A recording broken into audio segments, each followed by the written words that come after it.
Magandang araw po sa lahat. Nandito po ako muli upang magbigay po sa inyo ng tips, lalong-lalo na po sa mga nanay na gustong kumita na nasa bahay lang. Halagang 500 pesos po ay makakapag-umpisa na po kayo ng negosyo na nasa bahay lang. At ito po ay ang short order.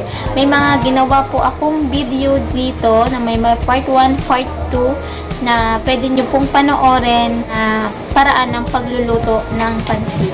So, ang unang-una pong inyong kailangan ay ang mapansin na meron kayong short order.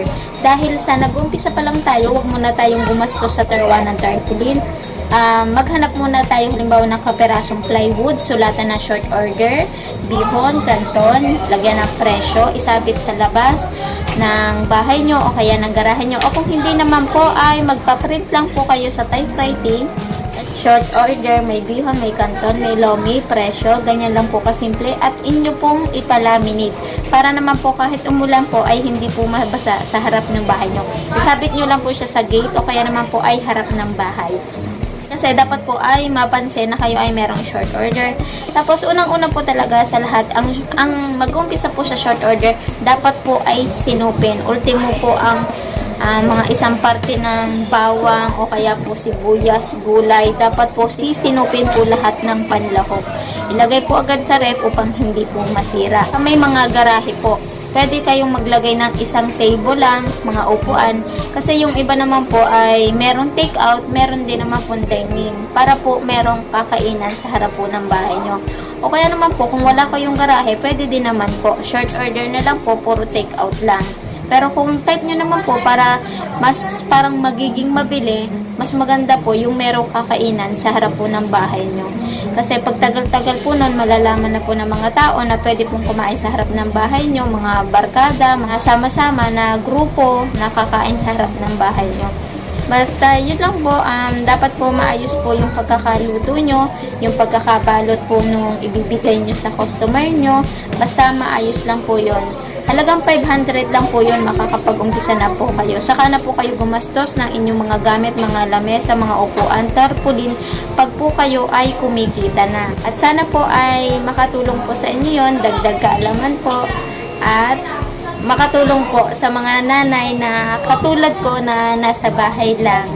Kaya sana po makatulong po sa inyo. Marami pong salamat. Don't forget like and share at pa-subscribe na din po at pa-click po ng bell upang ma-notify po kayo sa susunod kong mga video. Marami pong salamat.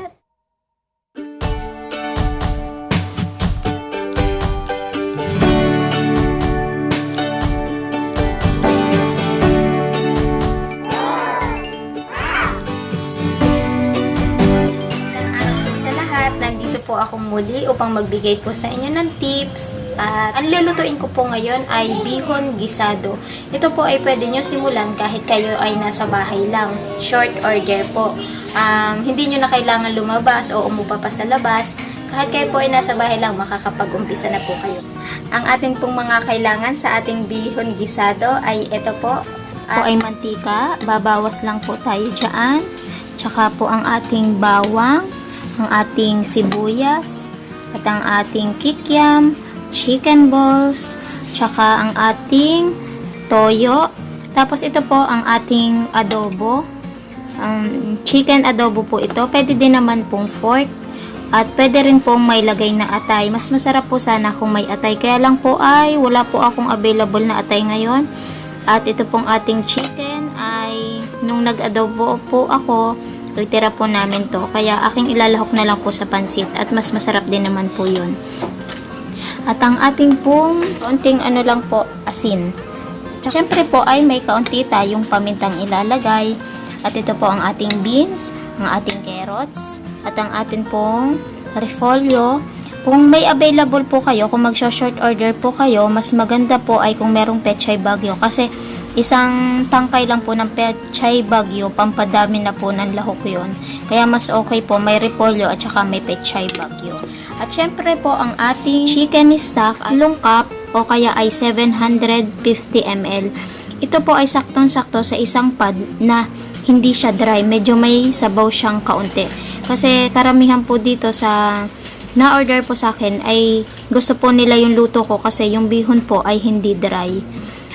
Kung meron pang may gusto na hindi gano'n medyo may masabaw, may magsasabi naman po sa inyong customer yun. Pero karamihan po lahat dito, ang gusto po sa luto ko nga ay masabaw. Ang 3 cup po ay saktong-sakto sa isang pan. Kung ayaw po ng masabaw, magbabawas lang po kayo ng kaunti dun sa 3 cup. Pero ito po saktong-sakto para mas malasa, mas malinamnam. At saka kung fork naman po yung gagamitin nyo, may nahihingi naman po sa palengke. Pag po kayo na malengke ng karne, nahihingi lang po yung sa palengke, yung parang pamaypay po na buto. Ayun po ang ibibigay sa inyo. Nahihingi po yun. Inyo lang pong pakuluan, tapos itago nyo lang po sa rep para hindi masira. O, ayan na po ang ating mga kailangan. Kompleto na po. Okay, tayo po ay magigisa na. Natin ang ating kawali. Tayo magigisa na. Yan po ng mantika.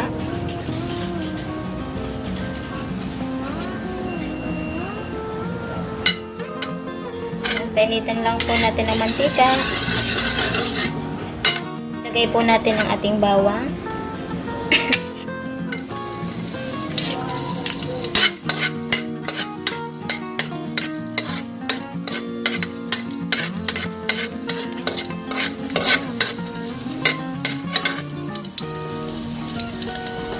Ating sibuyas.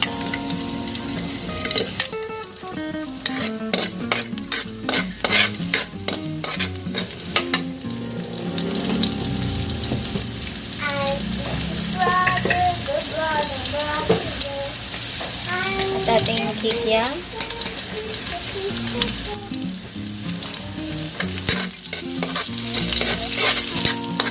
Ito po kasi ating gawin yan ay hati-hati po po. Tayo ay may luluto nito. Pero ito pong ating lahok, panama lang po talaga po ng first order.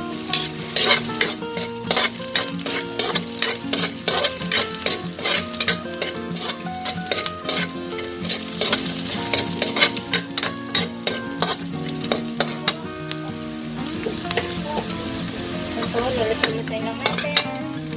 At ilagay na po natin ang ating adobo.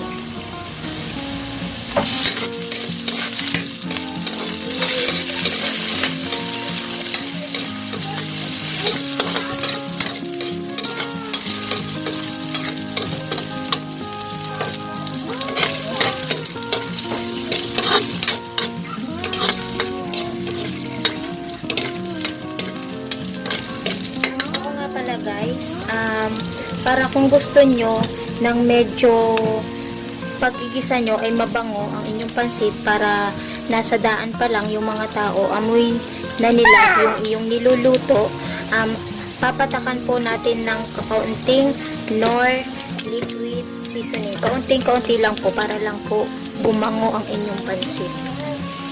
Kasi pag pinatakan nyo po nito, ang bango-bango po talaga. Kahit sa karasada o kapitbahay nyo, amoy na amoy po. Kaya papatakan po natin ang konti.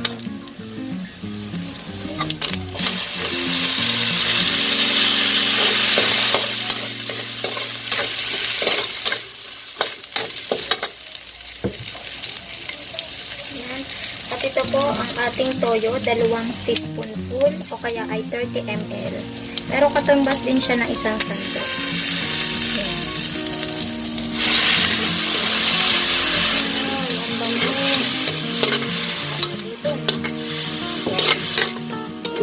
Isasabay natin po natin ang bihon. Ilalagay na natin.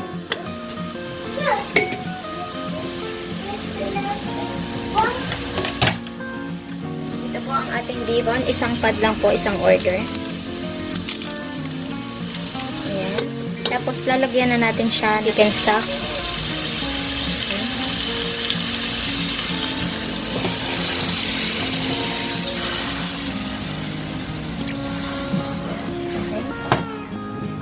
Yung iba po kasi binababad pa bago muna lutuin. So ako naman, pagkagisa po nung karne, inilalagay ko na si bihon para pagbulak po noong tubig, kasabay na din po sa paglambot yung bihon. Nabababad na siya. Ito naman po kung wala po kayong chicken stock, Pwede naman pong tubig. Tapos, depende na po sa inyo kung anong kalasa pong ilalagay nyo. Pero mas maganda po kung chicken stock para mas malinamnam po yung inyong pansit. So, ayan po, hintayin lang po natin bumulak. Ayan. Nabulak na po. Atin naman pong babalik na rin. 5% na yung iwa. Eh? Bakit? Percent? Buti ka percent yun. Ano ko? Nakakataki ko na. Nakakabawa na. Bakit? Pwede na po natin lagyan ng paminta para po lumalasa na siya.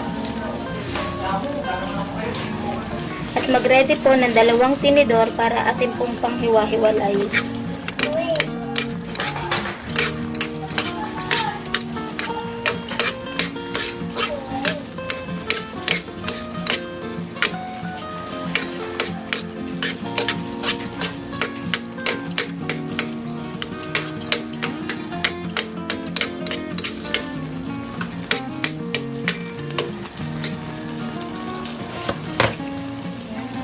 Lutuin lang po natin ng kaunti. Ayan, okay guys. Okay na siya. Kaya ilagay na natin ang ating beans. Ating carrots. Ating repolyo. Sabay-sabay na siya. Ito guys, saglit lang ang gulay ha. Pag na ilagay nyo na, konting halo lang, papatayin nyo na. Para hapok lang yung ating gulay. Hindi ganun kalabo.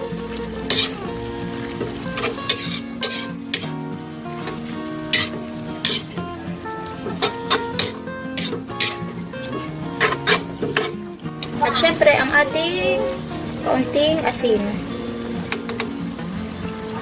Ito ay depende na sa inyo kung anong gusto nyo na panlasa, pampalasa, pwede rin. Kaya ito, papatay na natin, okay na. Kasi baka maito pa yung ating sabaw. Ayan, tama lang yung sabaw natin na yan. Okay, babalutin na natin. Ipapakita ko sa inyo ang tamang pagbalot ng bihon para naman hindi nakakahiyang iabot sa ating customer. Gamit lang kayo ng isang mangkok, isuot pang plastic para hindi mahirap magbalot. Ang size ng ating plastic ay 10 by 14.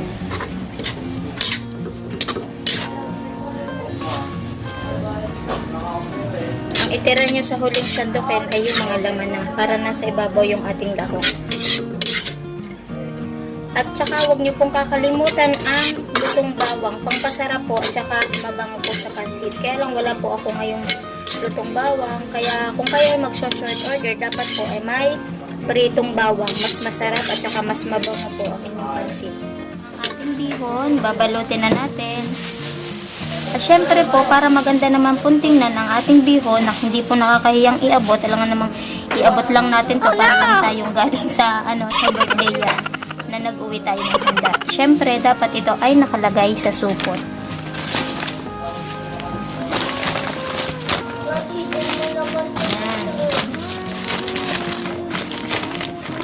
Diba? Okay na siya. Yan na ang ating bihon. Nakaayos na ng lagay. At ang ating dapat may sili para nakakagana. At ang ating may balot na kaunting toyo. At may kalamansi. Ilalagay lang natin to sa loob. At ready nang iabot sa ating customer. Luto na po ang ating pansit bihon. So, ayan po. Finish na po ang ating pansit bihon. Maraming pong salamat sa lahat po ng nanood. At sana po ay makadagdag sa inyo ng kaalaman. At makadagdag sa inyong pagkakakitaan. Kaya marami pong salamat.